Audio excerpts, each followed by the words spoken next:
ఏ ప్రార్థన.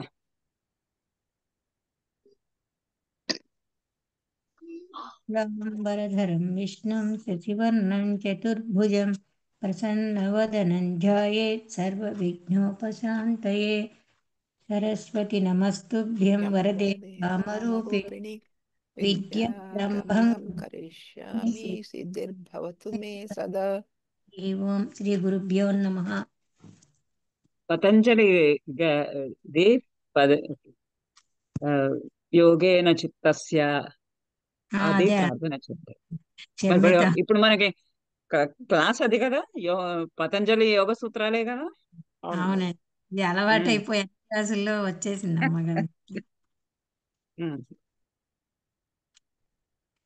యోగేన చిత్తస్య పదేన వాచాం మలం శరీరస్య చ వైద్యకేన యోపాకరోత్తం ప్రవరం మునీనాం పతంజలిం ప్రాంజలిరానతోస్మి. నమో ఓం నమః. శాంతి శాంతి శాంతి. ఈ పతంజలి మహర్షి రచించినటువంటి యోగ సూత్రాలు మొదలు పెట్టాం మనము. అందులో సమాధి పాదంలో మొదటిది అయినటువంటి సమాధి పాదంలో కొన్ని సూత్రాలు కంప్లీట్ చేశాము. ఆయన యో యోగము అంటే ఏంటి అనేది ఫస్ట్ మొట్టమొదటగా ఆయన రెండవ సూత్రంలో ఆ నిర్వచించారు. ఏమని? యథా యోగానుశాసనం. దాని తర్వాతది అది అది నిర్వచనం కాదు కదా. Okay madam. చిత్తవృత్తి నిరోధం యోగశ్చిత్త వృత్తి యోగం అంటే చిత్తవృత్తి నిరోధం అన్నారు ఆయన. యోగ చిత్తవృత్తి నిరోధ అని ఆయన యోగానికి గురించినటువంటి ఒక నిర్వచనం చేశారు. నిర్వచనం చేసిన తర్వాత నిర్వచనంలో ఉన్నటువంటి శబ్దాలు ఆ చిత్త వృత్తి గురించి చెప్పారు. అవి రెండు మనం కంప్లీట్ చేసాము. నిరోధ ఇవాళ చెప్పాలి. చిత్తము అంటే 5 రకాలైనటువంటి చిత్తాల గురించి మనకి వివరించారు, వ్యాఖ్యానంలో వివరించారు. ఏవేవి 5? క్షిప్తము, మూఢము, విక్షిప్తము, ఏకాగ్రత, నిరుద్ధము, ఏకాగ్రావస్థ, నిరుద్ధావస్థ. ఇవి చిత్తం యొక్క 5 భూమికలు. అంటే 5 బేసులు చిత్తం ఏర్పడటానికి కారణమైనటువంటివి. ఎలా ఏర్పడినవి అంటే, ఒక రజోగుణము చేత, రెండవది తమో గుణము చేత, మూడవది సత్వ గుణము చేత, నాలుగవది సత్వాతిరేకం చేత, ఐదవది అన్ని వదిలిపెట్టడం చేత, త్రిగుణములకు అతీతంగా ఉండడం చేత అని చిత్తాన్ని గురించి వివరించారు. వివరించిన తర్వాత ఇక్కడ వర్ణన కాదు, అంత వివరణనే, ఎక్స్ప్లెనేషన్. తర్వాత వృత్తిని గురించి వివరించాడు. ఈ చిత్తం యొక్క వృత్తి, మనసు యొక్క వృత్తి ఎలా ఉంటుంది అనేది, దానికి కూడా క్లిష్టాక్లిష్టములని 2 రకాలుగా ఉంటాయి అని. అక్లిష్ట వృత్తాలు గనక, అక్లిష్ట వృత్తము, అక్లిష్టమైనటువంటి వ్యవహారాన్ని కనుక మీరు పాటించారు అంటే క్లిష్టమైనవి చాలా సులభంగా అయిపోతాయి అని మొట్టమొదటగా అక్లిష్టమైనటువంటి వృత్తులను గురించి, మన వృత్తులను గురించి వివరించారు. అవి 5. అవి ఏవి 5? ప్రమాణ, విపర్యయ, వికల్ప, నిద్ర, స్మృతి. ప్రమాణము అంటే యథార్థ జ్ఞానాన్ని కలిగించేటటువంటిది. మనకి ఏవి పరమాత్మని గురించినటువంటి శుద్ధ చైతన్య స్వరూపుడైనటువంటి నిత్య శుద్ధ ముక్తుడైనటువంటి పురుషుని యొక్క స్వరూపము, యథార్థ జ్ఞానమును కలిగించేది ప్రమాణము. ఆ ప్రమాణాలు ఎన్ని?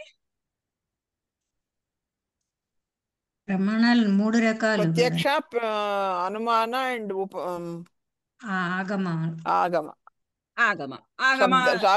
అంటారు, ఆగమ అంటారు, ఆప్తవాక్యము అంటారు. ఆగమము అన్న ఆప్తవాక్యం అన్న ఒకటే. ఈ 3 రకాలైనటువంటి ప్రమాణాల ద్వారా యథార్థ జ్ఞానము అంటే స్వస్వరూప జ్ఞానము కలుగుతుంది అన్నాడు. రెండోది ఏమన్నారు? విపర్యయము అన్నారు. విపర్యయము అని అంటే మిథ్యాజ్ఞానం. ఒక విషయాన్ని గురించినటువంటి ఒక అపోహ కలిగి ఉండడం, ఒక ఎర్రర్, ఒక అపోహ కలిగి ఒక వస్తువు పట్ల అంటే ఆ నిత్య శుద్ధ బుద్ధ ముక్తుడైనటువంటి పురుషుణ్ణి గురించినటువంటి ఒక అపోహ కలిగి ఉండడం. ఏంటి అపోహ?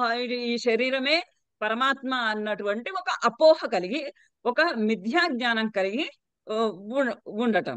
అది విపర్యయం. ఎప్పుడైతే ఈ విపర్యయాన్ని వదిలిపెడతామో మనకి అప్పుడు ఆత్మ సాక్షాత్కారము అవుతుంది. ఈ వృత్తిని, చిత్తం యొక్కటువంటి ఈ వృత్తిని గనక నిరోధించుకుంటే మనకి ఆత్మజ్ఞానం కలుగుతుంది అని. మూడోది ఏంటి? శబ్ద వికల్పం. జ్ఞానోపాధి వికల్పం అంటే శబ్ద జ్ఞానానుపాతి వస్తు శూన్య వికల్ప. శబ్ద జ్ఞానానుపాతి, ఒక శబ్దాన్ని వినగానే ఒక వస్తు శూన్య జ్ఞానం. ఆ వస్తువు లేకపోయినా గాని ఆ వస్తువు ఉన్నట్టుగా ఒక భావన కలగటం. దీనికి మరి విపర్యయానికి తేడా ఏంటి? విపర్యం విపర్యంలో ఓన్లీ భ్రమే కదా, అది మిథ్యా జ్ఞానమే కదా. విపర్యయంలో భ్రాంతి జ్ఞానం. భ్రాంతి జ్ఞానం ఒకదాన్ని చూసి దానిని ఇంకొకటిగా అనుకోవటం.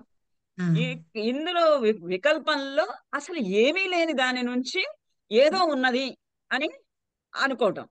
ఈ శరీరము పాంచభౌతికమైనటువంటి శరీరంలో ఏది లేదు. ఇది కట్టెలాగా అయిపోతుంది. ఆ తర్వాత అది కాల్చడానికి గాని పాతివేయడానికి గాని పనికొచ్చేదే తప్ప, కానీ ఈ పాంచభౌతికమైనటువంటి శరీరంలో కావాల్సింది ఏమీ లేదు అసలు. ఈ ఏది లేని దానిని పట్టుకొని ఏదో ఉన్నది అనుకొని ఈ నేనే అనుకొని భావించుకోవటం. అసలు నేను అనేది ఏముంది? ఆ వస్తువు లేని దానిలో ఏదో ఉన్నది అనుకొని భావించుకోవటం అనేది వికల్పం. ఆకాశ కుసుమము, గంధర్వ నగరి ఇలా చెప్పటం. అసలు లేనే లేదు, లేనే లేని దాన్ని ఉంది అని ఊహించుకోవటం వికల్పం. నాలుగవది ఏంటి? పుష్పం అని నిద్ర. అభావ ఆకాశ ప్రత్యయాలంబన పుష్పం అన్నా గగన కుసుమం అన్నా ఒకటే. ఒకటే. తర్వాత అభావ గంధర్వ ప్రత్యయాలంబన వృత్తి నిద్ర. గంధర్వ నగరి అంటారు, కుందేటి కొమ్ము అంటారు. కుందేలి కొమ్ము, కిందోళ్ళకి అసలు కొమ్మే ఉండదు కదా. అలా అలా లేని వాటి గురించి ఆ శబ్దాన్ని అనుసరించి ఆ మాట వినగానే ఒక లేని దానిని ఊహించుకోవటం అని. అంటే ఇవన్నీ మనము ఇప్పటికి చిన్నప్పటి నుంచి విని విని ఉన్నాం కాబట్టి, ఆకాశ కుసుమం అని గాని, వంద్యాసుత గొడ్రాల కొడుకు అని, కుమారుడు అని, గొడ్రాలి కుమారుడు అని గాని విని ఉన్నాం కాబట్టి మనకి వీటి వల్ల ఈ వికల్పం అంటే ఏంటి అనేది మనకి కొంచెం యాక్సెప్ట్ చేయడానికి టైం పడుతున్నది. ఓకే, నెక్స్ట్ నాలుగవది అనుభూత విషయ అభావ ప్రత్యయాలంబన వృత్తి నిద్ర. నిద్ర అంటే తమస్సు చేత బుద్ధి ఆవరించబడిపోతుంది కాబట్టి వృత్తులు ఉండవు అక్కడ. సూక్ష్మ శరీరము ప్రవర్తిస్తూ ఉన్నా కానీ ఇంద్రియాలన్నీ కూడా తమస్సు చేత ఆవరింపబడి ఉండడం చేత నేను సుఖంగా నిద్రపోయాను అన్న తెలుస్తున్నప్పటికీ కూడా నాకేం తెలియటం లేదు. నాకేం తెలియటం లేదు. నేను నిద్రపోతున్న సమయంలో ఏం జరిగిందో నాకు తెలియదు. తెలియకపోయినా నేను నిద్ర లేచిన తర్వాత నేను హాయిగా నిద్రపోయాను అంటాను. నేను హాయిగా నిద్రపోయాను అన్న సంగతి నాకు తెలుసా? తెలీదు. అంటే నాకు అనుభవం ఉందా? అనుభవం లేదు. కానీ అయినా కూడా మనకి నిద్ర లేచిన తరువాత మనం ఆ తృప్తిగా నిద్రపోయాము అన్నటువంటి ఒక స్మరణ, ఒక స్మరణ కాదు, ఒక అనుభవం కలుగుతుంది. దానిని నిద్ర అని అన్నారు. లేని దాని నుండి అంటే ఒక ఇది అని నేను డిసైడ్ చేసుకున్నాను. ఆ డిసైడ్ చేసుకున్న దాన్ని అలా చెప్తూ ఉన్నాను. అది నిద్ర. ఐదవది స్మృతి. అనుభూత విషయ సంప్రమోష స్మృతి. స్మృతి అంటే ఏంటి? అనుభవింపబడిన విషయాలు లేని వృత్తి విశేషం స్మృతి. అసలు అనుభవించేసినవి ఇది వరకు పూర్వము అనుభవించినవి, ఆ పూర్వము అనుభవించినటువంటి అనుభవాన్నే మళ్ళీ మనం గుర్తు చేసుకోవడం, జ్ఞాపకం అది చేసుకోవడం. గుర్తు చేసుకోవడం. ఇది చిత్తం యొక్క ఒక వృత్తి. ఈ ఆ, ఈ పూర్వము అనుభవించ ఇప్పుడు మనము ఏం చేయబోతున్నాము? యథార్థ జ్ఞానము, పరమాత్మను గురించినటువంటి యథార్థ జ్ఞానము, తత్వజ్ఞానము, వివేక ఖ్యాతి పొందదలుచుకుంటున్నాం. అసంప్రజ్ఞాత సమాధిని ఆ, ఆ, పొందదలుచుకుంటున్నాం. కైవల్యము పొందదలుచుకుంటున్నాం. పొందదలుచుకున్నప్పుడు ఈ కైవల్యం మనకి ఇంతకు ముందు అనుభవంలో ఉందా? లేదు. లేదు. లేదు. కాబట్టి ఏం చేయాలి మనము? ఈ స్మృతిని దాన్ని కూడా వదిలిపెట్టాలి. అవును. స్మృతిని వదిలిపెట్టేయాలి, నిద్రని వదిలిపెట్టేయాలి, వికల్పాన్ని వదిలిపెట్టేయాలి, విపర్యయాన్ని వదిలిపెట్టాలి, ప్రమాణాన్ని వదిలిపెట్టాలి. అన్ని వదిలిపెట్టేసిన తర్వాత వచ్చేటటువంటి స్థితి అది మనకి కైవల్య ప్రాప్తి స్థితి. ఈ స్మృతి నిన్న శారద గారు మీరు అడిగారు కదా, అనుమానానికి అవును స్మృతికి మేడం. తేడా ఏంటి? అనుమానంలో ఏముంది? వ్యాప్తి జ్ఞానం ఉంది, అవును. అది యూనివర్సల్ గా ఉంది. యూనివర్సల్ గా ఎక్కడైనా వ్యాప్తి అట్లానే ఉంది. ఎక్కడెక్కడైనా సరే పొగ ఉన్న చోట నిప్పు ఉంది. అవును. అది కానీ ఇప్పుడు ఈ దేవదత్తుడు అయం దేవదత్తగా సోయం దేవదత్త అన్నప్పుడు ఆ దేవదత్తుడు ఎవరో నాకే తెలుసు. ఈ వ్యాప్తి కాదు. ఈ ఓకే మేడం. ఇది ఇది ఇది ఏంటంటే స్మృతి ఏంటి? Only recalling the past experiences. Okay madam. పాత అనుభవాలు ఏవైతే ఉన్నాయో ఆ పాత అనుభవాలని మళ్ళీ మళ్ళీ గుర్తు చేసుకోవడం అంటే అంతే. పర్సనల్ గా అనుకోవచ్చు. ఇది వృత్తి ఇక్కడ పర్సనల్ పర్సనల్, అక్కడ స్మరణ యూనివర్సల్. ఉమ్, స్మరణ. అనుమానంలో ఏమవుతుంది?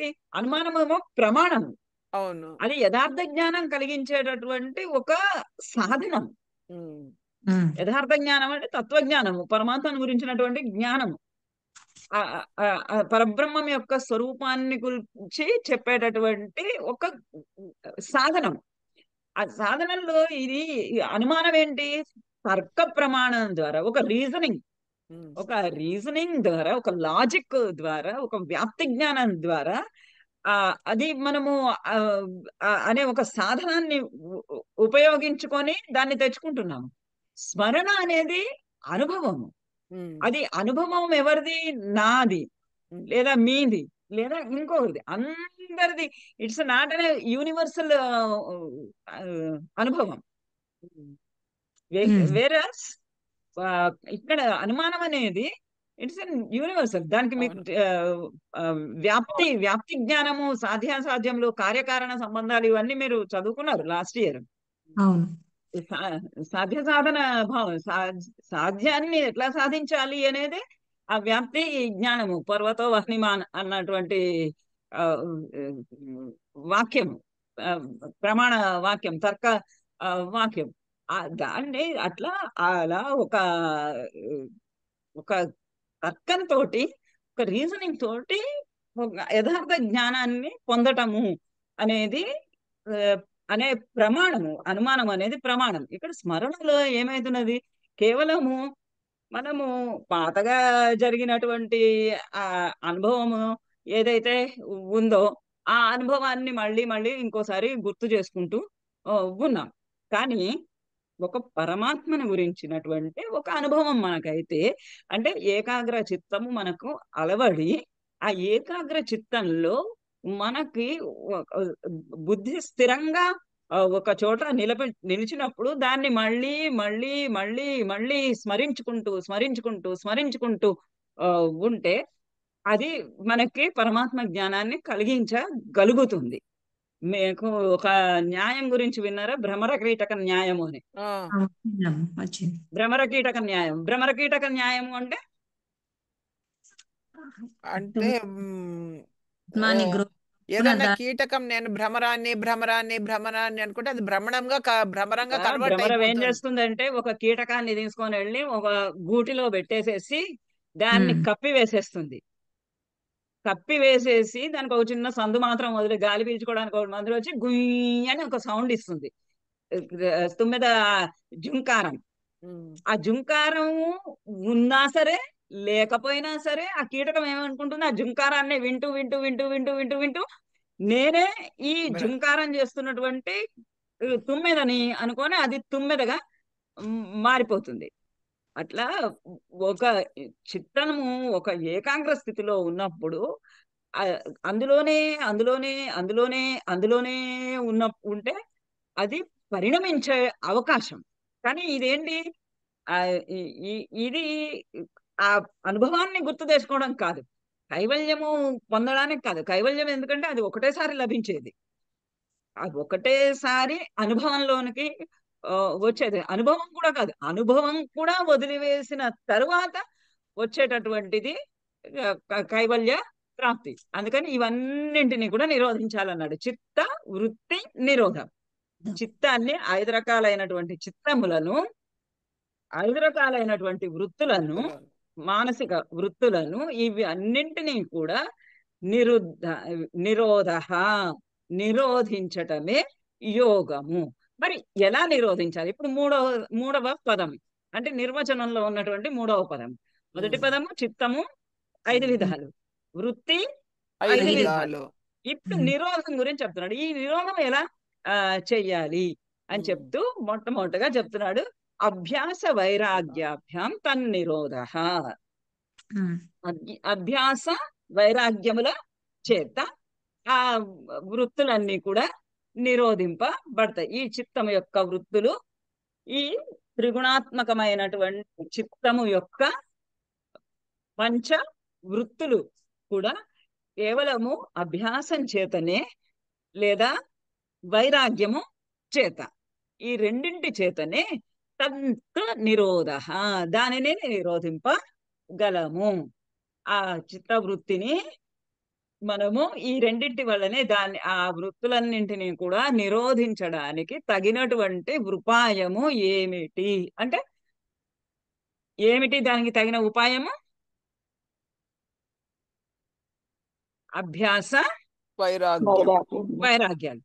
అయితే అభ్యాసము అంటే ఏమిటి, ఏం చేయాలి? అభ్యాసము అంటే ఈ చిత్తవృత్తులు అలా కలుగుతూ ఉంటాయి.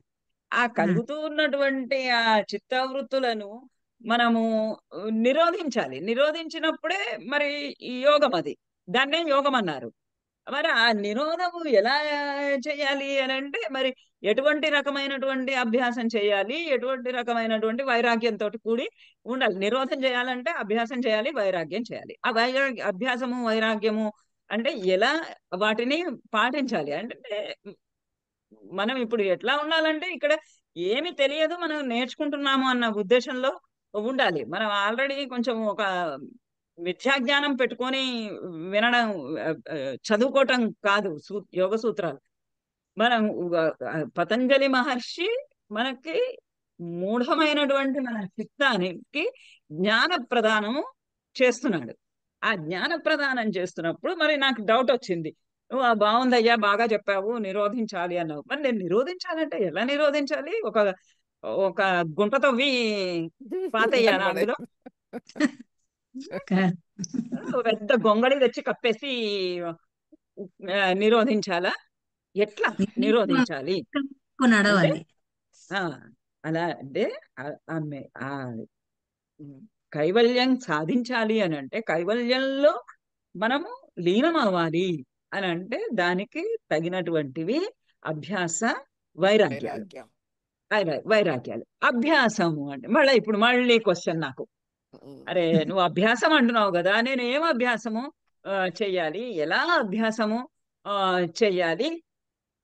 నాకు మద్యపానం అంటే చాలా ఇష్టము, నేను కంటిన్యూస్ అభ్యాసం చేస్తాను, అభ్యాసం చేస్తానన్నా అనుకోండి, అదేనా అభ్యాసము? కాదు. చిత్తవృత్తి నిరోధించడానికి అంటే అందరు చెప్తారు కదా, మద్యపానం చేస్తే అన్ని మర్చిపోతారని. డ్రగ్స్ వేసుకుంటే కూడా అన్ని మర్చిపోతారు. అదే మరి అలా ఏం చెయ్యాలి అని అంటే, తత్ర స్థితౌ యత్నః అభ్యాసః అని 13వ సూత్రంలో చెప్పాడు. ఈ అభ్యాసము వైరాగ్యాల్లో ముందుగా అభ్యాసం గురించి చెప్తున్నాడు.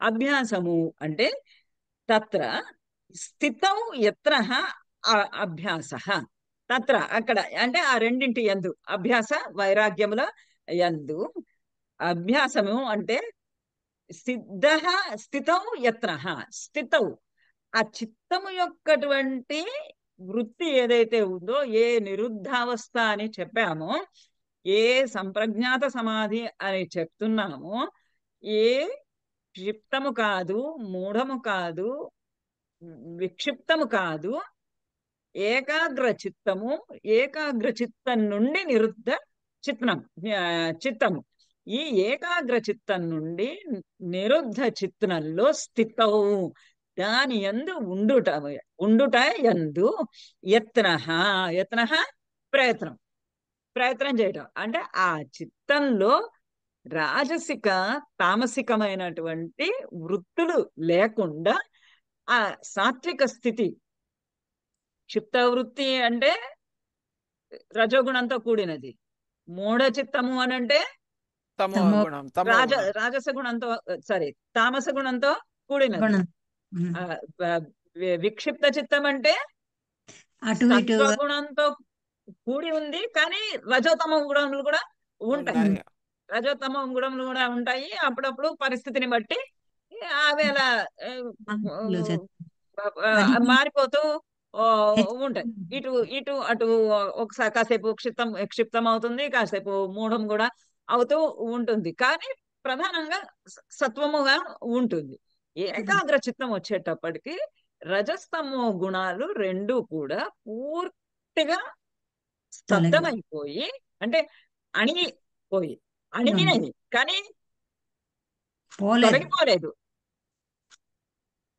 గుర్తుపెట్టుకోండి అణిగినవి ఉమ్. కానీ పూర్తిగా పోలేదు తొలగిపోలేదు తొలగిపోలేదు అంటే నిర్మూలింపబడలేదు ఉన్నాయి కానీ అసలు పైకి లేవటం లేదు అసలు కంటే అసలు పైకి లేవటం లేదు లేవకుండా సాత్వికమైనటువంటి వృత్తి మాత్రమే ఉన్నటువంటి ఆ ఏకాగ్ర స్థితి ఏదైతే ఉందో ఆ స్థితిని సాధించటానికి ప్రయత్నం పైన ప్రయత్నం ప్రయత్నం పైన ప్రయత్నం ప్రయత్నం పైన ప్రయత్నము చేస్తూ ఉండటమే అభ్యాసము అത്ര స్థితవు ఆ స్థితిలో ఉండటం అంటే ఆ రజస్తమో గుణములను అస్సలు ఏ మాత్రం పైకి రానియకుండా చేయటం అంటే అది అయిన తర్వాత నిరుద్ధావస్థ ఆ నిరుద్ధావస్థ ఎప్పుడు వస్తుంది ఈ మొత్తము మూడింటిని సాత్వికమైనటువంటి అవస్థను కూడా వదిలేసేయాలి వదిలిన తర్వాత ఆ నిరుద్ధావస్థ ఇక్కడ నాలుగవదైనటువంటి చిత్తంలో ఏకాగ్రంలో సత్వగుణము ఉంది సత్వగుణము చాలా అధికంగా ఉంది విజృంభించి ఉన్నది ఎంత విజృంభించి ఉంది అని అంటే ఇవి రెండు అణిగిపోయి ఉన్నాయి అణిగినాయి కానీ ఇంకా అక్కడ అలా అలా ఉన్నాయి అప్పుడు ఏంటంటే ఈ స్థితిలోనే ఈ సత్వస్థితి ఏదైతే ఉందో ఆ రజోత్తమ గుణములను అణిచిపెట్టి ఉన్నటువంటి గుణం ఏదైతే ఉందో అందులోనే స్థిరంగా ఉండడానికి స్థితవు అందులోనే స్థిరంగా ఉండడానికి చేసేటటువంటి ప్రయత్నమే అభ్యాసం దానికోసంకే అది సాధించాలని కోరికతో చేసేదే ప్రయత్నం అయితే అది ఎట్లా చెయ్యాలి ఎట్లా నేను ఈ అభ్యాసం చేయాలి తత్ర స్థితవు అన్నావు కదా బాగుంది తత్ర స్థితవు అందులో ఉంటా నేను మరి అక్కడ ఉండేది ఏది ఉండాలి ఎక్కడ ఉండాలి ఎట్లా ఉండాలి అందులోనే నేను స్థిరంగా ఉండాలి నాకు చాలా కోరిక ఉంది అందులోనే స్థిరంగా ఉండాలని కానీ ఎట్లా నేను అందులోనే ఉండాలి అంటే దానికి చెప్తున్నాడు సత్తు 14వ సూత్రంలో సతు దీర్ఘకాల నైరంతర్య సత్కార సేవితో దృఢ భూమి అని ఎట్లా చెప్తున్నాడు ఎలా చేయాలి ఆ అభ్యాసం అంటే సహతు అంటే అది ఆ అభ్యాసం ఏ స్థితిలోనూ ఏ స్థితిలో ఉండేటటువంటి ప్రయత్నము చేస్తున్నామో ఆ అభ్యాసము అనేది దీర్ఘకాల ఒక రోజు 2 రోజుల్లో అయ్యేటటువంటిది కాదది 1 రోజు 2 రోజులలో నేను కంప్లీట్లీ ఆ స్థితిలో ఉంటాను అంటే అవదు రమణ మహర్షి మొట్టమొదట ఆయనకి 14 ఏళ్ల వయసులో ఆయనకి జ్ఞానోదయము కలిగితే ఆయన పర్వత పైకి వెళ్ళిపోయి అక్కడ ఒక 12 ఏళ్ళు తపస్సు చేసి 12 ఏళ్ళు తపస్సు చేసినా కూడా మళ్ళీ ఆకలి దప్పులకు గురి అయితే మళ్ళా అక్కడి నుండి కిందకు వచ్చి ఇంకొక గుహలో కూర్చొని విరూపాక్ష ఆలయం అని ఆ, మీకు అరుణాచలం వెళ్తే కనపడతాయి ఇవన్నీ. అక్కడ 17 ఏళ్ల పాటు ఆయన మళ్ళా సమాధిలోకి వెళ్ళిపోయారు. 17 ఏళ్ల పాటు ఆయన అలా సమాధిలో దీర్ఘకాలము ఆ అలా తపస్సు చేస్తూ ఉంటే, అంటే ఆ సాత్వికమైనటువంటి ఏకాగ్ర చిత్తంలో కంప్లీట్ గా ఉండడానికి ప్రయత్నం చేశారు. ముందు కూడా చేశారు ఒక 12 ఏళ్ళు చేసినప్పుడు ఆయన ఏకాగ్ర స్థితికి వచ్చారు. కానీ ఆ ఏకాగ్ర స్థితి అక్కడితోటి పూర్తిగా కాలేదు. ఏ ఏకాగ్ర స్థితిలో కూడా రజస్తమో గుణాలు అణిగి ఉన్నాయి, కానీ తొలగిపోలేదు కదా. అందుకని ఆయన మళ్ళీ లోన్ అయ్యేటప్పటికి ఇంకా కిందకు వచ్చి ఆయన 17 ఏళ్ల పాటు తపస్సు చేశారు. ఇట్లా ఆ దీర్ఘకాలం చేయాలి. దీర్ఘకాలం చేయాలి అని అంటే, సరేనండి నేను రోజుకి 2 గంటలు చేస్తానండి, రోజుకి 2 గంటల పాటు నేను భగవద్ ధ్యానమే చేస్తూ కూర్చుంటాను. పూజలు చేస్తారు కదా చాలా మంది. ఆ, పూజలు జపాలు చేస్తూ ఉంటారు. జపం చేసేటప్పుడు రోజుకు ఒక 3-4 గంటలు ఆ జపం చేస్తూ కూర్చునే వాళ్ళు చాలా మంది ఆ, ఉంటారు. అలా నేను దీర్ఘకాలం చేస్తున్నానండి, కాబట్టి నాకు కైవల్యం, నాకు అభ్యాసం అయిపోయిందా అంటే, ఆయన ఏమంటున్నాడు, అది సరిపోదు నాయనా, దీర్ఘకాలం కాదు, నైరంతర్య, నిరంతరము. నిరంతరము అంటే విడవకుండా క్రమం తప్ప నిరవచ్ఛిద్యం విడవకుండా, నిరవచ్ఛిద్యం. ఆపకుండా 24 గంటలు 24/7 ఇంటూ 365, అలా ఒక ఏడాది కాదు, ఇంటూ సో మెనీ ఇయర్స్. అలా అలా అలా దీర్ఘకాలము, నైరంతర్యంగా అంటే నిరంతరంగా, సత్కార ఆసేవిత, సత్కార, ఈ 3 చేస్తూ ఉండాలి. సత్కారాలు అంటే మంచి పనులు. మంచి పనులు. మంచి పనులు అంటే తపస్సు చేసుకుంటూ ఉండాలి, బ్రహ్మచర్యాన్ని పాటించాలి, విద్యా జ్ఞానాలని పెంచుకుంటూ ఉండాలి. ఆ చేస్తూ ఉన్నటువంటి అభ్యాసం పట్ల శ్రద్ధ కలిగి ఉండాలి. అంటే ఆ శ్రద్ధ ఎట్లా అంటే డెడికేటెడ్ అన్న వర్డ్ మనకి ఇంగ్లీష్ లో చెప్తే చాలా తేలిగ్గా అర్థమవుతుంది. డెడికేటెడ్ అంటే కమిటెడ్ గా, ఇంకా నేను దాని నుంచి ఇంకా వేరేది ఏది లేదు నాకు ఈ స్థితిని సాధించటమే నాకు ప్రధానమైనటువంటి విషయం. ఈ స్థితిని సాధించిన తర్వాత నాకు ఏదైనా కానీ ఈ స్థితిని సాధించటము ప్రధానము, నా కావలసినది జీవిత అనేటటువంటి ధ్యేయం. ఒక ధ్యేయం తోటి కూడి ఉండాలి. అదే చెప్తారు కదా, thoughts become habits become character అని. అలా మనము ప్రాక్టీస్ చేస్తూ అలా ఉండాలి. అట్లా చేసేటటువంటి దృఢ భూమి, అలాంటి దృఢమైనటువంటిది, గట్టిదైనటువంటిది, స్ట్రాంగ్ అయినటువంటిది, ఆ, ఏమంటారు, ఒక ఒక స్థిరమైనటువంటి భూమి, స్థిరమైనటువంటి లెవెల్, స్థిరమైనటువంటి ఒక స్థితి కలుగుతుంది. ఆ స్థిరమైనటువంటి స్థితి కలగడానికి అభ్యాసము అంటారు. ఈ అభ్యాసం కలగడానికి, ఈ అభ్యాసం చేయాలంటే అభ్యాసంలో ప్రయత్నం ఎలా చేయాలి అని అంటే, దీర్ఘకాలముగా సేవిస్తూ ఉండాలి, దీర్ఘకాలం సేవిస్తూ ఉండాలి, నిరంతరము సేవిస్తూ ఉండాలి. ఆసేవిత అంటే సేవింపబడుతూ ఉండాలి.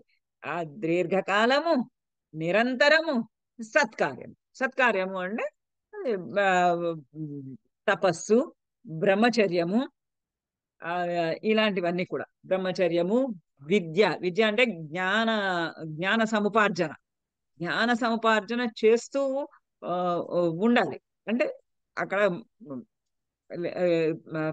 పెద్దలు చెప్తున్నటువంటి లెక్చర్స్ అవన్నీ కూడా వింటూ ఉండాలి. అంటే అందులో నుంచి బయటికి వెళ్ళకూడదు. ఆ స్థితిలోనే ఉంటూ ఉండాలి. దీర్ఘకాలంగా అలా ఉంటూ ఉంటే అప్పుడు ఒక స్థిరమైనటువంటి మరి స్థితి అప్పుడు ఏర్పడుతుంది. నిరంతరం ఎట్లా అవుతుంది మేడం? పెద్దవాళ్ళు చెప్పింది వింటూ చేయాలంటే ఇది నిరంతరం కాదు కదా. ఆ, శ్రద్ధ నిర నిర శ్రద్ధ నిరంతరము శ్రద్ధ నిరంతరము ఆ సత్వస్థితిని ఎలా ఉంచుకోవాలనే ప్రయత్నమే. అంతే. ఆ సత్వస్థితిని గురించినటువంటి పాఠం ఎవరన్నా చెప్తూ ఉంటే, ప్రవచనం ఎవరన్నా చెప్తూ ఉంటే అది వింటూ ఉండాలి, శ్రద్ధగా వినాలి. అదే అందులో శ్రద్ధ. ఉన్నటువంటి పాయింట్. ఇప్పుడు మనకి ఉపనిషత్తులన్నీ ఉన్నాయి. ఎందుకున్నాయి ఉపనిషత్తులు? మరి ఉపనిషత్తులలో ఉన్నటువంటి జ్ఞానం ఉంది. మరి ఆ ఉపనిషత్తులలో ఉన్నటువంటి జ్ఞానాన్ని మనము ఆ, ఆ, సేకరించాలి. ఆ ఉపనిషత్తులలో ఉన్నటువంటి జ్ఞానము. ఇవాళ శుక్రవారం మాకు ఆంధ్రజ్యోతి పేపర్ వస్తుంది. అందులో జనక మహారాజు నచికేతుడి కథ రాశారు. అది నచికేతుడు, జనక మహారాజు ఆ, నచికేతుని యొక్క గురువు అయినటువంటి యాజ్ఞవల్క్యుడు ఆయనని, నువ్వు ఎవరు గురువు, ఎవరు కావాలి అని అంటే, నీకు గురువు కావాలి అని అంటే జనక మహారాజు గారి దగ్గరికి వెళ్ళు, ఆ జనక మహారాజుని సేవించు అని చెప్పాడు ఆయన. చెప్తే ఆయన నచికేతుడు జనక మహారాజు దగ్గరకు వచ్చాట. జనక మహారాజు దగ్గరకు వచ్చేటప్పటికి జనక మహారాజు రాజసభలో కూర్చొని ఉన్నట్ట, మంచి ఆభరణాలన్నీ ఒంటి నిండా ఆభరణాలు ధరించి, రాజోచితమైనటువంటి దుస్తులు ధరించి ఆ అక్కడ కూర్చొని ఉన్నట్ట. కాసేపు చూసట ఆయన. కాసేపు చూసిన తర్వాత ఆయన జనక మహారాజు ఆ రాజసభలో నుంచి లేచి వెళ్ళి ఆ, నృత్య ప్రదర్శన చూస్తూ కూర్చున్నట్ట. రా రాజు కదా, మరి రాజోచితమైనటువంటి కార్యాలు రాజసభలో చేయాలి. తర్వాత ఆ నృత్య గానాలు కూడా ఆస్వాదించాలి. మంచి భోజనం అది చెయ్యాలి. ఇవన్నీ కూడా రాజుగా చేయవలసినటువంటి పనులు. ఈ రాజులాగా ఆయన అన్ని చేస్తూ ఉన్నాడు. చేస్తూ ఉంటే నచికేతుడికి ఆశ్చర్యం వేసింది. ఇది ఏంటి, ఇలాంటి మనిషిని, ఇంత ఆభరణాల మీద ఆసక్తి కలిగినటువంటి వాడిని, ఇంత రాజోచితమైనటువంటి దుస్తులు ధరించినటువంటి వాడిని, నృత్యగానాదులలో కాలక్షేపం చేస్తున్నటువంటి నాకు గురువుగా వెళ్ళమంటాడేంటి ఈయన దగ్గర నేను ఏం నేర్చుకోవాలి గనక అనుకున్నాడు. అనుకొని అలా స్తబ్దమైపోయి ఏం చేయాలని ఆలోచిస్తూ ఉన్నట. నాకు అర్థం కాకపోతే ఆలోచిస్తే, మీకు ఎంతమందికి ఆంధ్రజ్యోతి పేపర్ వస్తుంది అనుకుంటా, చదవండి. ఆ, ఆ, ఉమ్, ఆ, ఆ,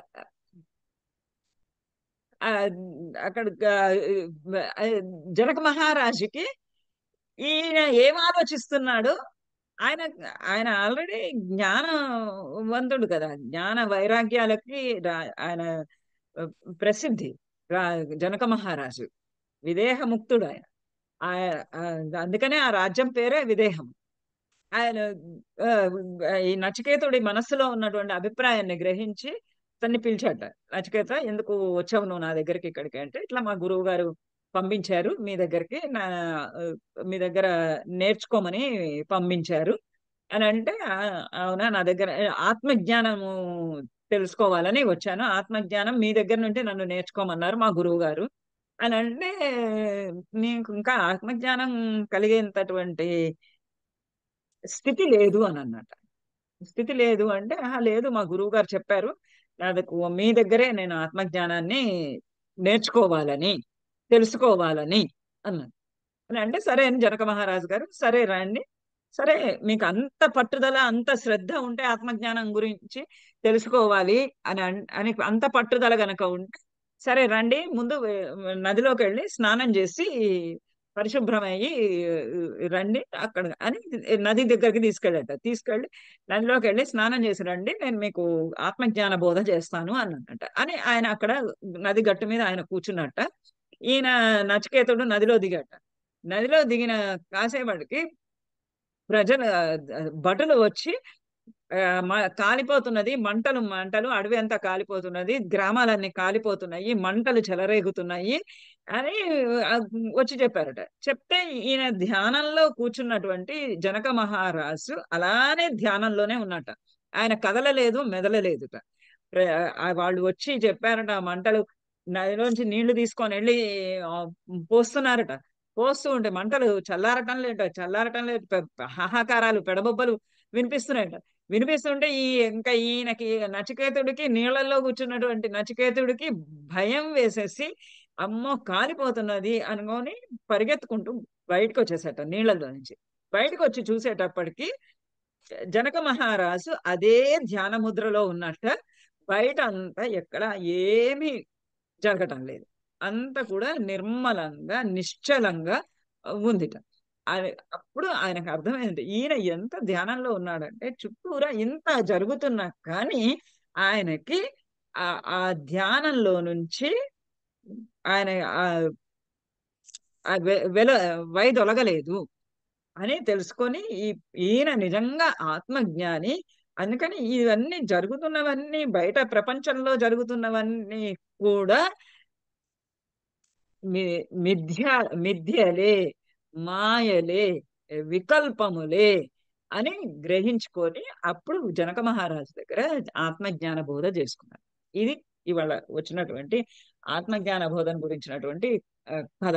అట్లా అంటే ఆ జ్ఞాన బోధ వినాలి, వాళ్ళు చేస్తున్నది చూడాలి. ఆ తపస్సు ఇప్పుడు మనకి ఎంతమంది మహర్షులు మన దేశంలో ఉన్నారు. ఇటువంటి స్థితిని సాధించినటువంటి వారు, ఆ స్థితిని సాధించినటువంటి వారు చెప్తున్నటువంటి మాటలను శ్రద్ధగా వినాలి. సాయిబాబా ఏమన్నాడు? శ్రద్ధ సబూరి. నేనేం ప్రమోట్ చేయడం లేదు సాయిబాబాని కానీ రమణ మహర్షిని కానీ. పెద్దలు చెప్పినటువంటి మాట, అది వాట్ల మీద ఒక శ్రద్ధ, ఒక నమ్మకము, ఒక విశ్వాసము కలిగి వాళ్ళు చెప్పినటువంటి మాటలను పాటిస్తూ నిరంతరము తమ యొక్క జ్ఞానాన్ని అభివృద్ధి చేసుకుంటూ అందుకనే సత్కార్యములన్నిటినీ కూడా తపస్సు చేయటము, బ్రహ్మచర్యము, ఇట్లాంటివన్నింటినీ కూడా ఆచరిస్తూ ఉండాలి. ఆచరిస్తూ ఉంటే అప్పుడు ఒక స్థిరమైనటువంటి స్థితి ఏర్పడుతుంది. ఆ స్థితిలో ఉండేటటువంటి ప్రయత్నము చేయటమే అభ్యాసము. ఇది అభ్యాసం. ఇప్పుడు రెండవ పదం అభ్యాస వైరాగ్యం అన్నాడు కదా, తన నిరోధ. దాన్ని నిరోధించాలి, ఆ వృత్తులని నిరోధించాలి, చిత్తవృత్తులని నిరోధించాలి అని అంటే రెండు చెప్పాడు. రెండు విధాలుగా చిత్తవృత్తిని నిరోధించాలి. ఒకటి అభ్యాసము, రెండోది వైరాగ్యం.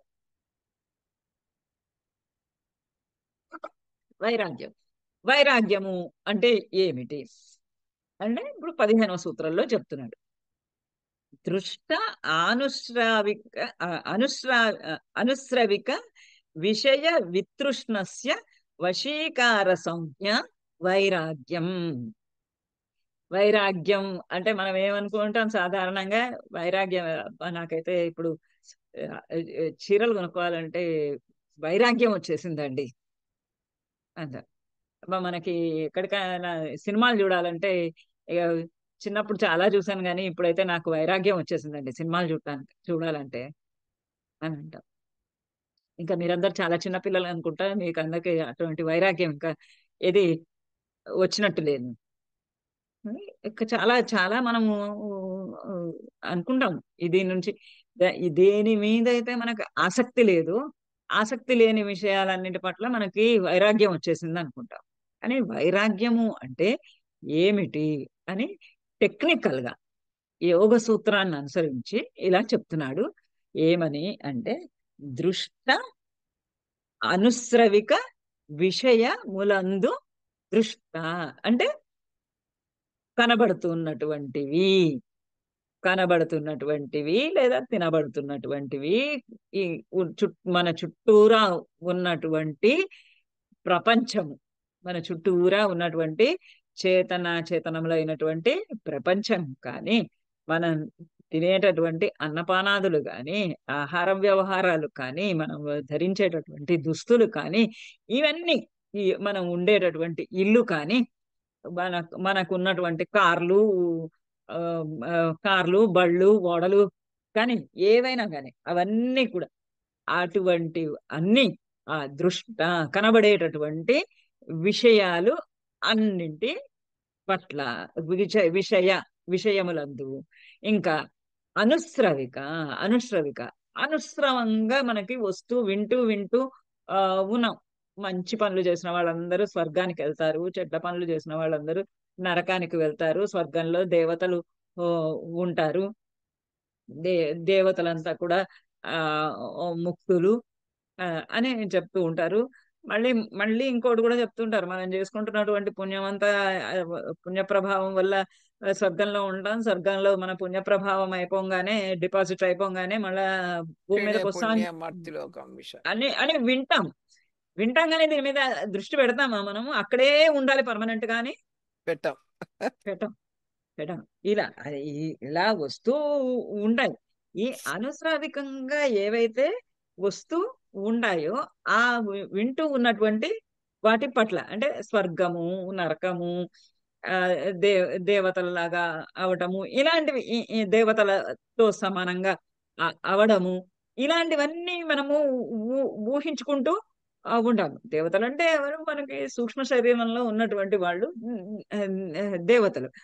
అలా ఆ అనుశ్రావికంగా అంటే పరంపరాగతంగా వస్తున్నటువంటివి ఈ విధమైనటువంటి విషయముల పట్ల, అంటే ఇహలోకానికి పరలోకానికి సంబంధించినటువంటి విషయముల పట్ల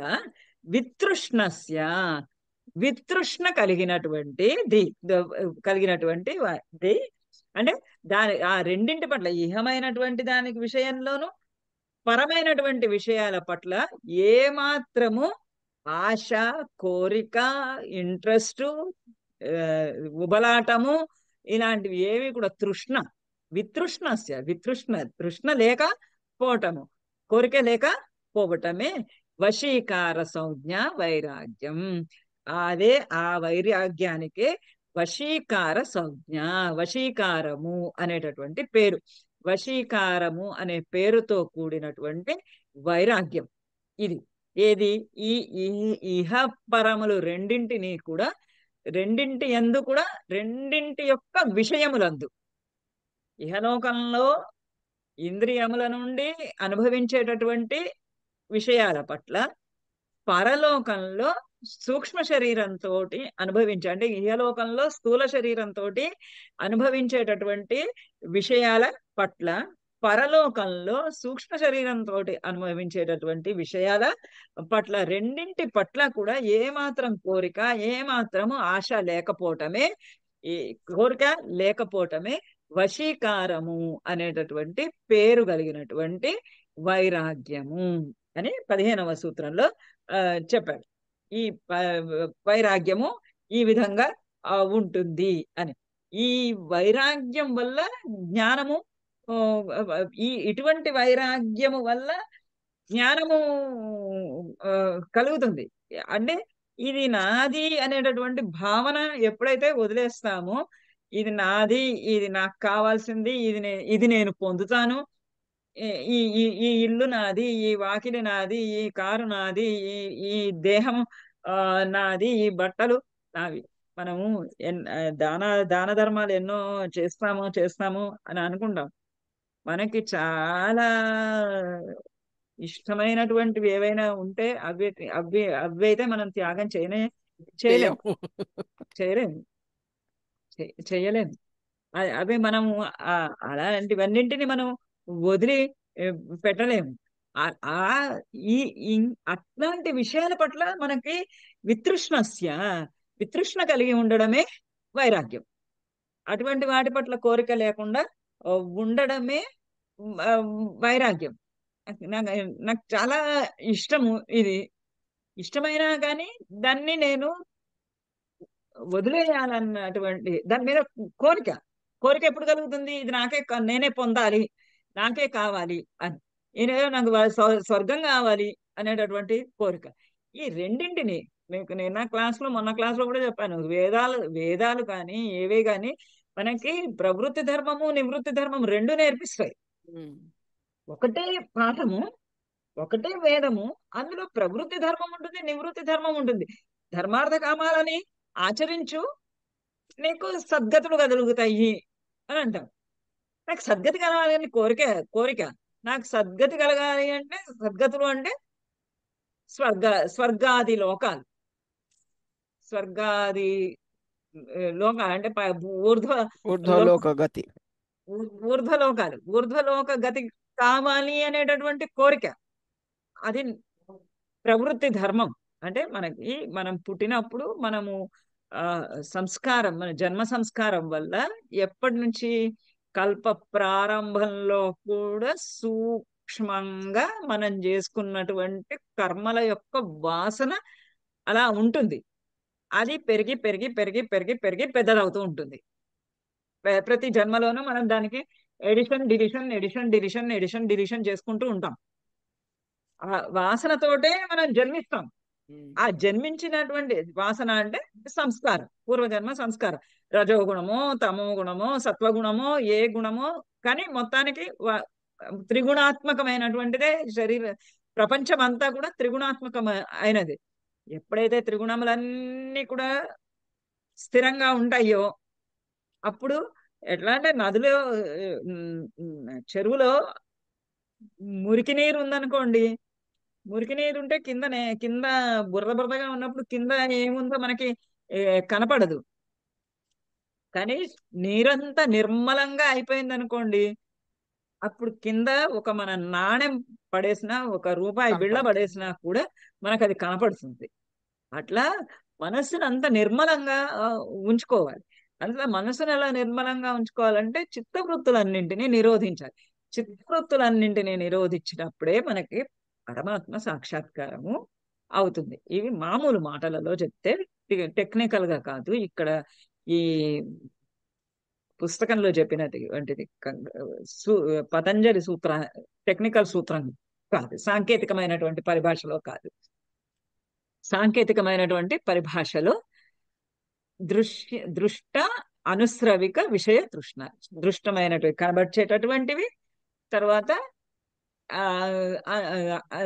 ఇహలోకంలోనివి, పరలోకములోనివి. ఈ లోకంలో కనిపించేటటువంటి దృష్టమైనటువంటి ప్రపంచంలోని సర్వ విషయముల పట్ల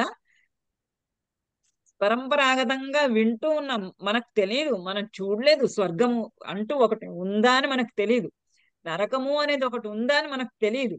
మనం వింటూ ఉన్నాము. వేదాల్లో చెప్పారు, పెద్దలు చెప్పారు, అలా మహర్షులు చెప్పారు, అలా చెప్తున్నది మనం అలా అలా అలా అలా వింటూ ఉన్నాం. వింటూ వింటూ ఒక అభిప్రాయాన్ని ఏర్పరచుకున్నాం. స్వర్గము అంటే మనకు అక్కడ అంతా సర్వ సుఖాలు లభిస్తాయి అని, నరకము అని అంటే అన్ని కష్టాలు ఉంటాయి అని మనకు ఒక అభిప్రాయాన్ని ఏర్పరచుకున్నాం. ఈ రెండింటి పట్ల అంటే ఈ కష్టాలు అనుభవించాలి అనేటటువంటి కోరిక ఎవరికి ఉండదు. కానీ మనం చేసేటటువంటి కార్యాల పట్ల మరి ఆనుశ్రావికంగా మనం వింటూ ఉన్నాం. మనం తప్పు చేస్తే, అధర్మం ఆచరిస్తే, అధర్మాచరణ వల్ల మనకి నరకం లభిస్తుంది అని మనం విన్నాము కానీ చూడలేదు. కానీ అలా తెలిసి కూడా అప్పుడప్పుడు కొంచెం ఏదన్నా మనకి తెలిసి చేసినా తెలియక చేయకపోయినా మరి భగవంతుడు లిస్టు రాసుకుంటాడని మనకి చెప్తూ ఉంటారు. అలా అది అనుశ్రావికంగా వస్తున్నటువంటి ఆ విషయాలు, ఆ స్వర్గాదులకు సంబంధించినటువంటి విషయాల పట్ల విముఖత కలిగి ఉండటం, దాని పట్ల ఏ మాత్రము ఆసక్తి లేకపోవటమే వశీకారము అనేటటువంటి పేరు కలిగినటువంటి ఒక వైరాగ్యం. ఈ వశీకార వైరాగ్యానికి అపర వైరాగ్యము అని కూడా ఇంకొక పేరు. ఆ అపర వైరాగ్యము అనే ఒక పేరు, సంప్రజ్ఞాత సమాధి అని ఒక పేరు ఇక్కడ మీకు టెక్స్ట్ బుక్ లో వైశీకార వైరాగ్యం అని ఇచ్చారు కాబట్టి ఆ వశీకార వైరాగ్యము అనే దాని పేరుగా రాయండి. వితృష్ణ అంటే కోరిక లేకపోవటము, దాని పట్ల ఏ మాత్రపు ఆసక్తి లేకుండా ఉండడం. అయితే ఇంకా మేడం ఒకటి ఇక్కడ వి అంటే ఇది నా అనే అర్థం తీసుకోవాలన్నా ఆపోజిట్ గా విగత తృష్ణ. ఓకే.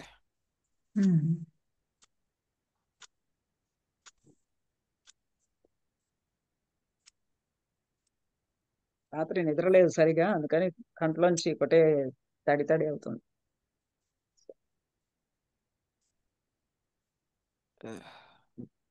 ఇట్లా ఈ వశీకార ఆ, అంటే ఈ ఈ ఈ భోగాలు, ఈ జన్మలో కావాల్సినటువంటి భోగాలు కానీ, పరజన్మలో కావాల్సిన పరలోకంలో కావలసినటువంటి భోగాలు కానీ, వాటి మీద ఆ, రాగం కానీ, ద్వేషం కానీ, ఏదైనా కానీ, రాగద్వేషాల కారణంగానే రకరకాలైనటువంటి మనము అకారణంగా కొంతమంది మీద మనకి ప్రేమ కలుగుతుంది, అకారణంగా కొంతమంది మీద కోపం కలుగుతూ ఉంటుంది. మనకి ఎందుకో తెలియదు, ఏ కారణమో తెలియదు. అది మరి పూర్వజన్మ సంస్కారము అని మనం అనుకుంటాం. ఈ వేటి మీద కూడా అంటే ఈ ఆధ్యాత్మికమైనటువంటి, ఆదిదైవికమైనటువంటి, ఆదిభౌతికమైనటువంటి విషయాలు అన్నింటి పట్ల కూడా ఏ మాత్రము కోరిక లేక పోవటము, ఆ వితృష్ణ కలిగి ఉండటమే వశీకారము అనేటటువంటి వైరాగ్యం. ఒక పుస్తకంలో ఇంకా వశీకార వైరాగ్యానికి కూడా రకరకాల ఆ ఇవి చెప్పారు. వైరాగ్యంలో యతమానము, వ్యతిరేకము, ఏకేంద్రియము, వశీకరణము అని 4 రకాలు ఉంటాయి అని చెప్పారు. మీకు ఇచ్చారా? మీ నోట్స్ లో ఇచ్చారా? అది ఇచ్చినారు మేడం, లేదేమో బుక్ లోపల ఇచ్చారండి. ఇచ్చినారు. ఇచ్చారా? ఇచ్చారు. ఇచ్చారా?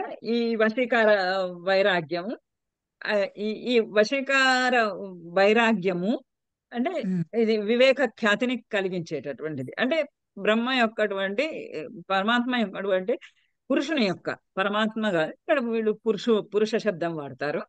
పురుషుని యొక్కటువంటి యథార్థమైనటువంటి స్వరూపం, ఆత్మ యొక్క యథార్థమైనటువంటి స్వరూపం. సాంఖ్య శాస్త్రంలో కూడా త్రిగుణాత్మకమైనదే ఈ ప్రపంచం అని చెప్తారు. యోగ శాస్త్రంలో కూడా త్రిగుణాత్మకమైనటువంటిది ఈ ప్రపంచం అని చెప్తారు. ఈ ప్రపంచంలో ఈ వశీకార వైరాగ్యము వివేక ఖ్యాతిని కలిగించేది. అంటే వివేకము, ఆ పరబ్రహ్మ యొక్క, పురుషుని యొక్క వివేకాన్ని కలిగించేది. అంటే పురుషుని యొక్క జ్ఞానాన్ని కలిగించేది. అది 4 రకాలుగా ఉంటుంది: యతమానము, వ్యతిరేకము, ఏకేంద్రియము, వశీకరణము అని 4 రకాలు. ఈ 4 రకాల్లో యతమానము అనేది ఏదంటే ఈ మన చిత్తంలో, మన మనస్సులో ఉండేటటువంటి రకరకాలైనటువంటి రాగ మోహ ద్వేషాదులు ఏవైతే ఉన్నాయో, ఆ ద్వేషాదులన్నింటినీ కూడా ప్రజ్వరిల్ల చెయ్యకుండా వాటినన్నింటినీ కూడా నిరోధించుకోవటం. యతమానం అంటే ప్రయత్నం చేయటం. వాటిలన్నింటినీ కూడా అటువంటి మాలిన్యాలన్నింటినీ కూడా, రాగమైన మాలిన్యమే, ద్వేషమైన మాలిన్యమే. రెండింటి మూలానే బంధనాల మూలానే రకరకాలైనటువంటి చిత్తవృత్తులు ఏర్పడతాయి. బంధనం మూలానే వీళ్ళు నన్ను ప్రేమించారు అనే, వీళ్ళు మనల్ని ప్రేమించలేదు అని సుఖ దుఃఖాలు కలుగుతాయి. అన్నింటికి మూల కారణము అవి. అటువంటివన్నింటినీ కూడా ప్రయత్న పూర్వకంగా తొలగించి వేయటం, శిథిలం చేయటమే, తొలగించి వేయటమే, తొలగించుకోవటానికి చేసేటటువంటి ప్రయత్నమే యతమానము అనేటటువంటి వశీకార వైరాగ్యం. రెండోది వ్యతిరేకము అని అంటే ఇది నాకు ఈ ఉపయోగకరమైనది, ఇది నాకు ఉపయోగకరమైనది కాదు, ఇది నాకు లాభము కూర్చేది, ఇది నాకు లాభము కూర్చొనేటువంటిది, ఇది నాకు శుభము కలిగించేది, ఇది నాకు అశుభము కలిగించేది, ఇది ఉత్తమమైనది, ఇది అనుత్తమమైనది, ఇది ఉత్తమము కానిది. నేను ఇటువంటి ప్రయత్నము చెయ్యాలి, ఇటువంటిది చేయకూడదు. నా ప్రయత్నానికి ఇది నాకు అడ్డు వస్తున్నది. ఏదో ఒక కారణం తీసుకోండి. ఇప్పుడు నాకు తపస్సు చేసుకుంటున్నాను, లేదా ధ్యానంలో కూర్చుంటున్నాను. ధ్యానంలో కూర్చున్నప్పుడు బెల్లు కొడుతున్నారు ఎవరన్నా. అప్పుడు కడుతున్నప్పుడు లేచి మరి వెళ్ళి ఆ బెల్ ఆన్సర్ చేయాలి. ఇది కాకుండా నేను స్థిరంగా ఒక ఒక స్థితిలో అంటే ఎటువంటి ఈ, ఆటంకములు లేనటువంటి స్థితిలో కూర్చోవడానికి ప్రయత్నం చేస్తూ ఇది నాకు జ్ఞానానికి కారణమవుతున్నది, ఇది నాకు అజ్ఞానానికి కారణమవుతున్నది, ఇది నాకు వ్య- వ్య- వి- వివేక జ్ఞానాన్ని ఇస్తోంది, ఇది నాకు అవివేక జ్ఞానాన్ని ఇస్తుంది. వివేకం అవివేకం అంటే తెలివి తక్కువతనం కాదు. ఇది బ్రహ్మ పురుషుని యొక్క స్వరూపాన్ని, ఆత్మస్వరూపాన్ని బోధిస్తున్నది, ఇది నాకు ఆత్మస్వరూపాన్ని బోధించటం లేదు అని తేడా కలిగి ఉండడం, వ్యతిరేకం. అంటే ఇది ఆత్మ యొక్క స్వరూపము, ఇది ఆత్మ యొక్క స్వరూపం కాదు. ఇది వ్యక్త స్వరూపము, ఇది అవ్యక్త స్వరూపము అని తెలుసుకోగలటమే ఆ భేద, ఆ తేడా తెలుసుకోవటమే రెండవదైనటువంటి వ్యతిరేక వశీకార వైరాగ్యం. మూడవది ఏకేంద్రియం. ఏకేంద్రియము అని అంటే ఈ ఇంద్రియాలు ఇంద్రియాలు ఆయా విషయముల పట్ల ప్రవర్తించకుండా మనము వాటిని కట్టడి చేసిన, వాటిని మనము వశీకరణలో ఉంచుకున్నప్పటికీ కూడా అప్పుడప్పుడు అది కొంచెము పక్కకి జరిగిపోతుంది. చిన్న ఏదో ఒక ఒక ఉత్సాహము, ఒకటి ఏదో ఒక కోరిక కలగడం చేత కొంచెం అంటే అన్నిట్లలో కూడా మనకి పంచేంద్రియాలు ఏవైతే ఉన్నాయో అవిను కామక్రోధ లోభ మోహ మద మాత్సర్యాలని అరిషడ్ వర్గాలని 6 ఉన్నాయి కదా, విన్నారు కదా వాటి పేర్లు. కామ క్రోధ లోభ మోహ మద మాత్సర్యాలు ఇవి 6 అరిషడ్ వర్గాలు అంటారు. 6 శత్రువులు, అంతఃశత్రువులు. ఈ అంతఃశత్రువులు 6 కూడా 6 మాత్సర్యము మదమును అణుచుకోవటం చాలా తేలిక. కామం అణుచుకోవడం కూడా తేలికే, మోహం అణుచుకోవడం కూడా తేలికే. అణుచుకోవటానికి సాధ్యం కానిది అంటే దుస్సాధ్యమైనటువంటిది, దుష్ట సాధ్యమైనటువంటిది క్రోధం, కోపము. కోపము అనేది మనకి వెంటనే ఏదైనా ఒకటి చూడగానే మనకి అనుకూలంగా ప్రవర్తించలేదు అనగానే మనకి వెంటనే ఆ కోపం అనేది వచ్చేస్తుంది మనకు అనుకూలంగా లేనప్పుడు. అట్లా ఏదైనా ఒక్కటి కనుక ప్రవర్తిల్లుతూ ఉంటే ఆ ప్రవర్తించేటటువంటి ఆ ఒక్కదానిని కూడా కంట్రోల్ చేసుకోవటము, అది కూడా అణుచుకోవటం అనేటటువంటిది ఏకేంద్రియ వశీకార వైరాగ్యం. మూడవది, ఆఖరిది 4వది వశీకరణం. వశీకరణము అంటే అన్ని ఏ విషయాల పట్ల ఇప్పుడు చెప్పినటువంటి సూత్రం, దృశ్యమైనటువంటి దృష్టమైనటువంటి మన ఎదురుగుండా కనబడుతున్నటువంటి మామూలు సాధారణమైనటువంటి విషయాల పట్ల గాని, అసాధారణమైనటువంటి విషయాల పట్ల గాని. అసాధారణములు అంటే స్వర్గాదులు మనకి అవి సాధారణంగా మనకు కనిపించేటటువంటివి కావు. సాధారణమైనవేమో మనకి కళ్ళ ఎదురుగుండా కనిపించేది. అసాధారణమైనటువంటివి దీన్ని టెక్నికల్ గా ఏమన్నారంటే దివ్యాదివ్యములు అన్నారు. దివ్యములు అదివ్యములు. అదివ్యములు అని అంటే ఇవన్నీ దివ్యాలు కాదు కదా, ఎందుకంటే కొన్ని రోజులలో అవన్నీ కూడా సమసిపోతూ ఉంటాయి, నశించిపోతూ ఉంటాయి. దివ్యమైనటువంటివి ఏంటి, కొంత ఎక్కువ కాలము అవి ప్రవర్తిల్లుతూ ఉంటాయి. ఈ రెండింటి పట్ల, అదివ్యమైనటువంటి విషయాల పట్ల రెండింటి పట్ల కూడా ఏ మాత్రము ఆసక్తి లేకుండా వాటన్నింటి పట్ల కూడా కనబడుతున్నటువంటి విషయాలు, కనపడనటువంటి విషయాలు, ఇహంలోకంలోని విషయాలు, పరలోకంలోని విషయాలు రెండింటి పట్ల కూడా ఒక ఉపేక్షా భావం, నాకేం లేదు, నాకేం పట్టదు, నాకేం పట్టదంటే నిర్లక్ష్య స్వభావంతో కాదు. ఈ ఆత్మకి ఇవన్నీ ఏవి కూడా అంటవు, పురుషుడికి ఇవేమి అంటవు. ఆత్మస్వరూప జ్ఞానం కలిగినటువంటి వారికి ఇవన్నీ కూడా ఈ ప్రపంచంలో ఉన్నటువంటి స్థితిగతులు ఏవి కూడా వాళ్ళకి సంబంధించినవి కావు. ఇవన్నీ కూడా ఎంత టెంపరరీ, ఎంత అశాశ్వతము అనేటటువంటి విషయం తెలిసి దాని పట్ల ఆసక్తి లేకుండా ఉండటం, ఇది అశాశ్వతమైనదేనండి. పోనీ స్వర్గాది లోకాలు మనం శాశ్వతమని అనుకుంటున్నాం కదా, ఈ ఆనశ్రావికంగా వింటూ వింటూ ఉన్నాం కదా. ఆహా, ఈ శరీరాన్ని వదిలివేసిన తర్వాత స్వర్గానికి వెళ్తామో నరకానికి వెళ్తాము అని. వాటి పట్ల కూడా ఏమాత్రము ఉత్సాహము కోరిక లేకుండా వాటి పట్ల కూడా ఉపేక్ష స్వభావాన్ని వహించటము అనేది వశీకరణము అనేటటువంటి వైరాగ్యం. ఇవన్నీ కూడా ఆ వీటిలన్నిటినీ కూడా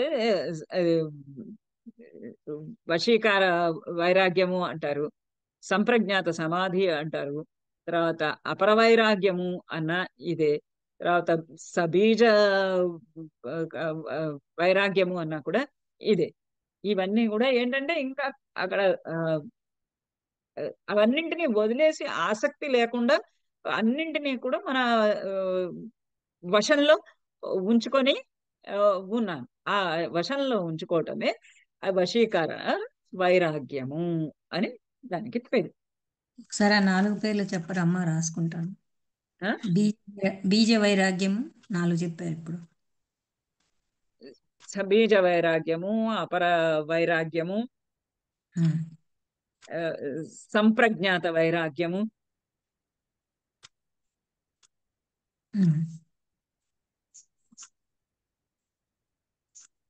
ఇంకేమన్నాను 4 ప్రజ్ఞాత, సంప్రజ్ఞాత, సబీజ, అపర వైరాగ్య, వశీకార వైజ్ఞానం. వశీకారం అని ఆయన పేరు పెట్టాడు కదా, వశీకార వైరాగ్యం. సరే, వశీకారం. సరే. ఇటువంటి విషయాలకి లోను కాకుండా కనబడనటువంటి విషయాల పట్ల వేటికి లోను కాకుండా ఉండడము అనేది వశీకార వైరాగ్యం. అయితే తత్పరం 16వ సూత్రం చెప్తున్నాడు. తత్పరం పురుషఖ్యాతే గుణవైతృష్ణ్యం. పురుషఖ్యాతే అంటే పురుషఖ్యాతి, పురుషుడు అనేటటువంటి జ్ఞానం. అంటే ప్రకృతి కన్నా పురుషుడు వేరు, ప్రకృతి పురుషుల యొక్క వివేక జ్ఞానం. పురుషుడు త్రిగుణాత్మకమైనటువంటి ప్రకృతి ఏం చేస్తోందంటే పురుషుణ్ణి ఆచ్ఛాదనం చేస్తోంది, పురుషుణ్ణి ఆవరించేస్తోంది. పురుషుణ్ణి ఆవరించి ఈ ప్రకృతి ఏం చేస్తోంది, తనే సర్వస్వము అన్నట్టుగా చూపిస్తోంది. తనే సర్వస్వము అని చూపిస్తూ ఈ ప్రకృతి అంటే మన చుట్టూరా ఉన్న చెట్లు చేమలు కాదు. ప్రకృతి అంటే పాంచభౌతికమైనటువంటి శరీరం. ప్రకృతి, మహత్తు, అహంకారము, బుద్ధి, ఇట్లా మనకి సాంఖ్యశాస్త్రం ఏ విధంగా అయితే చెప్పిందో 24 రకాలైనటువంటి తత్వాలు. ఈ 24 రకాలైనటువంటి తత్వాలు మరి పురుషుడు, 25వది పురుషుడు. ఇవి మనకి మొత్తము టోటల్ గా 25 తత్వాలు. అయితే ఈ ఆత్మస్వరూపాన్ని ఈ ప్రకృతి ఏం చేస్తోంది, ప్రకృతి నుంచి ఉదయించినటువంటి మహత్తు నుంచి ఉదయించినటువంటి అహంకారం నుంచి వచ్చిన బుద్ధి నుంచి వచ్చినటువంటి తన్మాత్రలు, సూక్ష్మ శరీరము, స్థూల శరీరము, ఇవన్నీ కూడా మనస్సు 11 ఇంద్రియాలు, ఇవన్నీ కూడా ఏం చేస్తున్నాయి, ఆ పురుషుడిని ఆచ్ఛాదనం చేస్తున్నాయి. శుద్ధ చైతన్య స్వరూపుడైనటువంటి ఆయనని ఆచ్ఛాదన చేస్తూ ఉన్నాయి.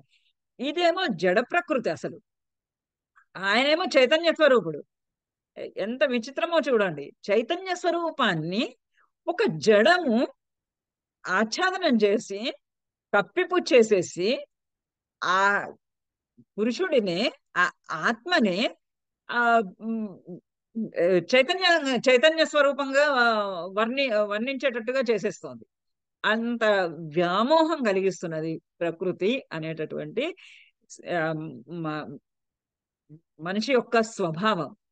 మనిషి యొక్క స్వభావం మనస్సు ఆ లోపల ఉన్నటువంటి ఆత్మను ఆవరించేసి ఆ ఆత్మయే అన్ని అనుభవిస్తున్నది అన్నట్టుగా చేసి, ఎన్నిసార్లు చెప్పినా అదే ఎగ్జాంపుల్.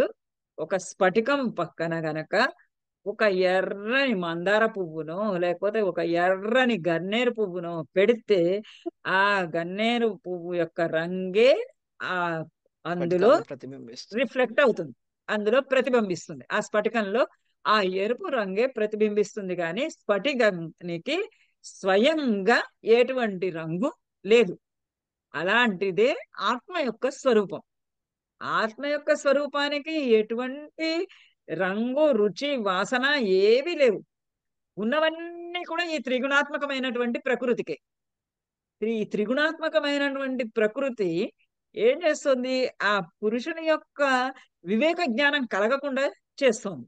కాబట్టి ఈ ప్రకృతి పురుషఖ్యాతే, ఆ పురుషుడు ప్రకృతి కన్నా వేరైనటువంటి వాడు పురుషుడు, ఆత్మ యొక్క స్వరూపము అనేటటువంటి వివేక జ్ఞానము కలగడం వల్ల గుణవైతృష్ణ్యం గుణవైతృష్ణ్యం ఈ సత్వరజస్తమో తమోత్మకమైనటువంటి ప్రకృతి పట్ల వైతృష్ణ్యం, వితృష్ణ కలగడం. అంటే ఈ మన మన మన మన స్వభావము ప్రకృతి నుండి ఇప్పుడు చెప్పాం కదా 24 తత్వాలు. ఈ 24 తత్వాల పట్ల రజస్తమో గుణముల యొక్క ఆ హెచ్చుతగ్గుల వల్ల కదా ఇది ఏర్పడినది. ఈ సత్వరజస్తమో గుణముల యొక్క జ్ఞానం పట్ల వైతృష్ణ్యం. వైతృష్ణ్యం అంటే వితృష్ణస్య భావం వైతృష్ణ్యం. వితృష్ణ కలిగి ఉండడం, కోరిక లేకుండా ఉండడం, కోరిక నశించి పోవడమే తత్ పరం. పరం తత్, అటువంటిదే పరమైనటువంటి వైరాగ్యం. ఇంతకు ముందు చెప్పినది అపర వైరాగ్యము, ఇప్పుడు చెప్తున్నది పరవైరాగ్యము. అపర వైరాగ్యంలో ఏం చెప్తున్నాడు? దృష్టమైనటువంటి విషయాలను, అదృష్టమైనటువంటి విషయాలను, అనస్రావికమైనటువంటి విషయాలను, ఆ రెండింటి పట్ల కూడా ఆసక్తి లేకుండా, కోరిక లేకుండా ఉండడము అన్నాడు. ఇక్కడ ఏమంటున్నాడు? అసలు మొత్తాన్ని వదిలేయమంటున్నాడు. మొత్తము అసలు ఆ తృష్ణ కాదు, తృష్ణ లేదు కాదు. ఆ సత్వరజస్తమో గుణములైనటువంటి ఆ భేద జ్ఞానము, నేను వేరు, నాకు దీని పట్ల ఆసక్తి లేదు అనడం వేరు, నేనే ఆత్మ అనడం వేరు. అవునా కాదా? అవునమ్మా. నేను వీటన్నింటినీ కూడా నా స్వాధీనంలో ఉంచుకుంటున్నాను. నేను అభ్యాసం వల్ల, వైరాగ్యం వల్ల ఇవన్నింటినీ వదిలివేస్తూ ఉన్నాను అని అనుకోవటం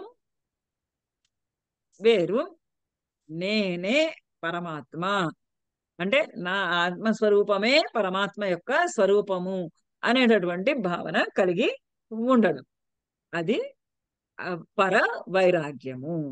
అపర వైరాగ్యము, పర వైరాగ్యం, ఈ రెండు కూడా అభ్యాసం చేయటం వల్ల, మాటి మాటికి అభ్యాసం చేయటం వల్ల ఆ చైతన్య స్వరూపమైనటువంటి ఆ ఆత్మ పట్ల, ఆత్మ పైన, పురుషుని పైన చిత్తాన్ని ఏకాగ్రం చేయటం వల్ల సత్వరజస్తమో గుణాత్మకమైనటువంటి ప్రకృతి అంతా కూడా నశించి శుద్ధ చైతన్య స్వరూపము భాసిల్లుతుంది.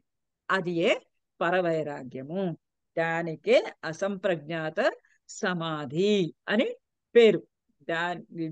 దానికే ఇంకా ధర్మమేఘ సమాధి అని కూడా ఒక టెక్నికల్ పేరు ఉంది.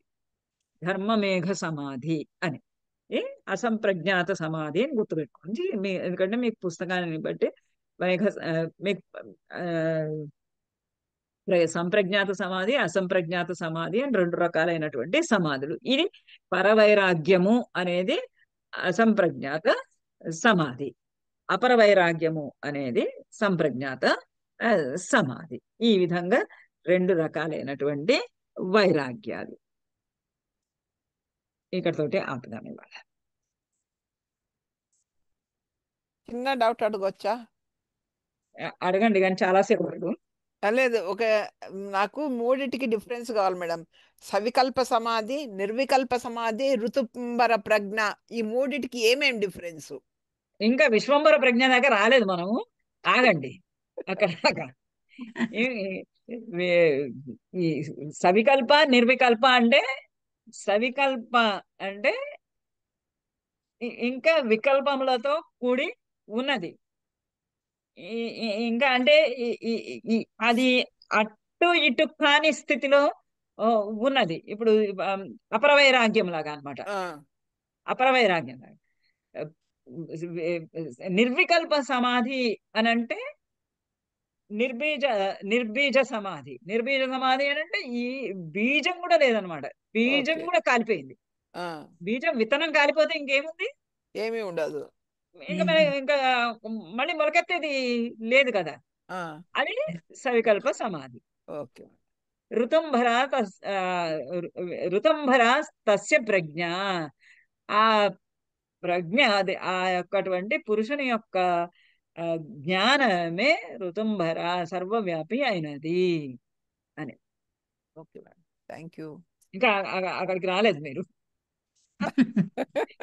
ఫస్ట్ రాలేదు ఇంకా. తొందరపడిపోతున్నారు. లేదా చాలా రోజుల నుంచి డౌట్ ఉండింది, ఏంది డిఫరెన్స్ దానికి దీనికి అని.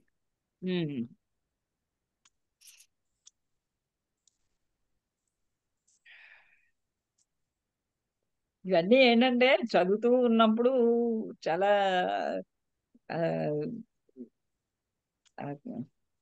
అయ్యే ఆత్మానాత్మ వివేక జ్ఞానము ఇవన్నీ అంటుంటేనేమో మనకి వింటున్నంతసేపు చాలా అర్థమైపోతున్నట్టుగా అనిపిస్తుంది. ఎక్స్ప్లెయిన్ చేయడానికి